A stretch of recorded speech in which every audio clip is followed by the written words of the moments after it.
acuerdo con el artículo 4 constitucional, en México todos tenemos derecho a una vivienda digna y decorosa, y es labor del gobierno promover su construcción y facilitar el acceso para poder adquirir. Ha delegado su construcción a las empresas privadas y la facilidad de acceso por medio de las instituciones de crédito público, como el Infonavit o el Fobiste, para atender así el déficit de vivienda que tenemos en el país. ¿Están localizadas estas viviendas? ¿Con qué servicios cuentan? ¿Qué características tienen? ¿Quiénes y gracias a qué medios pueden acceder a ellas? ¿Corresponden a una planeación urbana eficiente? Estas son las preguntas detonantes que aplicaremos al analizar el fraccionamiento Cuatro Vientos y se compararán con los fraccionamientos hechos hace 50 años, como el Centro Urbano Presidente Alemán. El Centro Urbano Presidente Miguel Alemán surge a finales de los años 40, en respuesta al rápido crecimiento de la población en la Ciudad de México. El gobierno federal en un principio solicitó un proyecto de 200 casas, destinadas a servir como vivienda en alquiler a los trabajadores del Estado.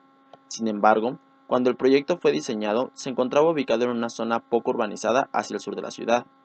Ante esta situación de lejanía de equipamiento y servicios, Mario Pani decide tomar las ideas de Le Corbusier, expresadas en la Carta de Atenas y en la Villa Radius.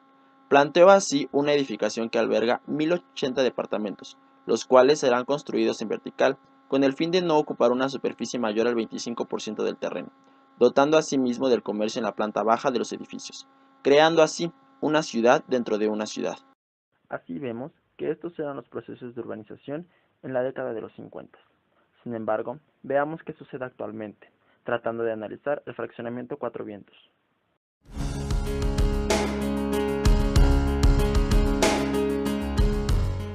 Ahora estamos viendo el fraccionamiento en general. Esta es una vista de Google Maps y estamos viendo que sí es un fraccionamiento bastante grande. Tiene una concentración de habitantes y de casas muy grande.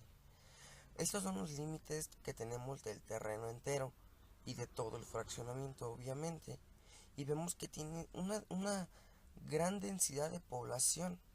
El problema aquí es que jamás tomaron en cuenta la densidad de las personas y del cómo llegar. El cómo llegar es un poquito difícil, porque tenemos que llegar con un principio a Chalco. Para llegar a Chalco se pueden tener varias formas. Es muy fácil, desde Tláhuac, desde Zaragoza, desde Santa Marta, desde el estado, de todos lados. El problema es aquí de Chalco, allá. Solo se tiene una combi que atraviesa todo un pueblo entero para llegar ahí. Son aproximadamente 45 minutos o una hora de ahí a Chalco. Ya cuando llegamos, nos dimos a la tarea de entrevistar a una persona. Esa persona es la señora María Guadalupe. Tiene 14 años viviendo ahí. Le quisimos sacar algún tipo de datos que nos pudieran ayudar. Y pues nos comentó que ella tiene 14 años ahí, su esposo la sacó por sorteo, tiene una deuda aproximada de 30 años. Son 30 años que está pagando mes con mes y se lo descuentan del salario, obviamente. Ella le agrada su casa, ¿por qué? Porque ella dice que es su casa. Por el simple hecho de decir que es su terreno, su tierrita, a ella le agrada demasiado. Y está más que servida. Sufre de incomodidades, sufre de un poquito de... Pero en verdad vemos que ella se siente feliz por tener solo su espacio propio. Aunque esté endeudada por muchísimo tiempo, ella se siente feliz. Y como por última observación vemos que todo el entorno social jamás lo tomaron en cuenta. Estas casas eran principalmente diseñadas para una clase media alta.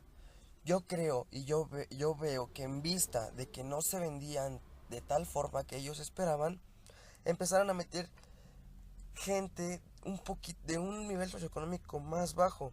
Entonces ese roce que nos hablan las teorías sociológicas se hace, y por eso todas las personas no tienen una convivencia armónica, porque unos se sienten más, unos se sienten menos, pero a fin de cuentas viven en el mismo lugar. Y eso daña toda la convivencia que se podría o que se pudo dar en algún momento en ese fraccionamiento.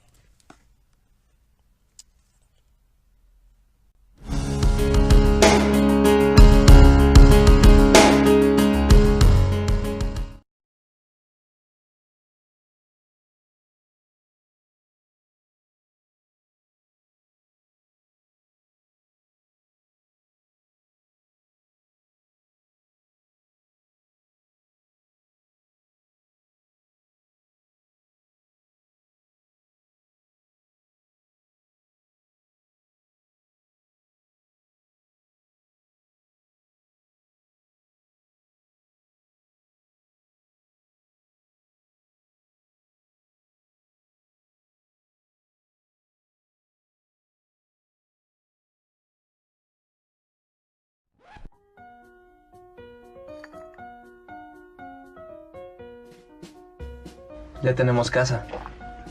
Sí, amor. ¿Me pasas el azúcar? Bueno, ya me voy, porque se me va el pecero, luego pierdo el metro y me deja el camión. Así, es posible vivir en estas condiciones de vida gracias al Infonavit.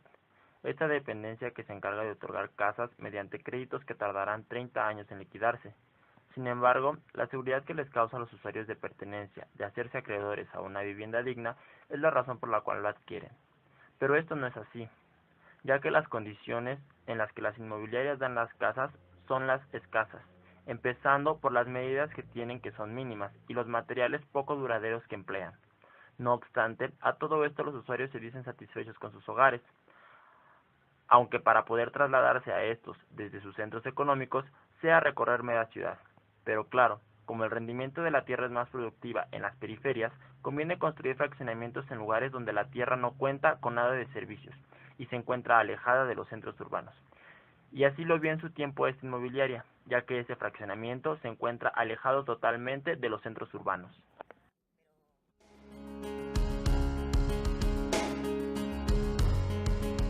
Al analizar la localización del fraccionamiento, podemos ver que en conjunto con el municipio corresponde al modelo de planeación urbana de policentros desarrollado por Ullman y Harris.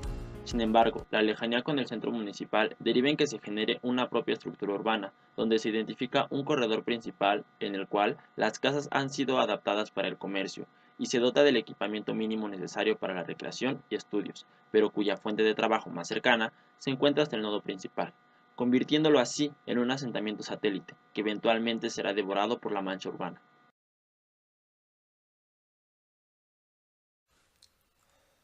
Comenzamos a hacer un recorrido para poder analizar todos los aspectos que pudiéramos retomar en base a nuestra vista.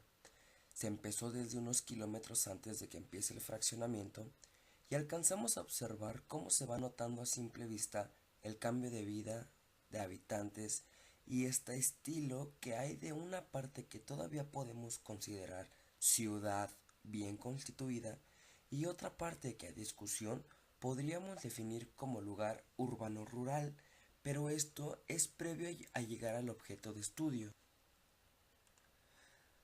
Ahora, ya entrando al fraccionamiento, notoriamente hay otro cambio, a un lugar más urbanizado, pero a simple vista con un mal aspecto.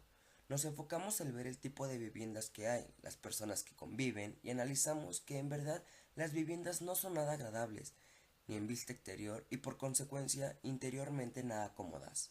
Vimos escuelas, primarias, kinder, secundaria, unidad de estudios medio superior, centros de salud, centros de recreación y comercio.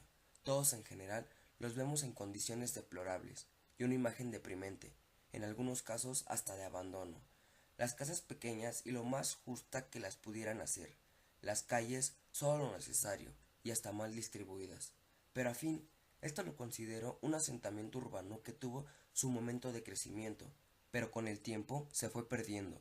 No hay lugares de trabajo, no hay centros de urbanización ni cercanos, y como nos dirá la sociología, una ciudad se define por la interacción de personas con personas, y a su vez de personas con su entorno. Y en este lugar está más que perdido. No se alcanza a percibir ese roce e interacción involuntaria que deberíamos tener.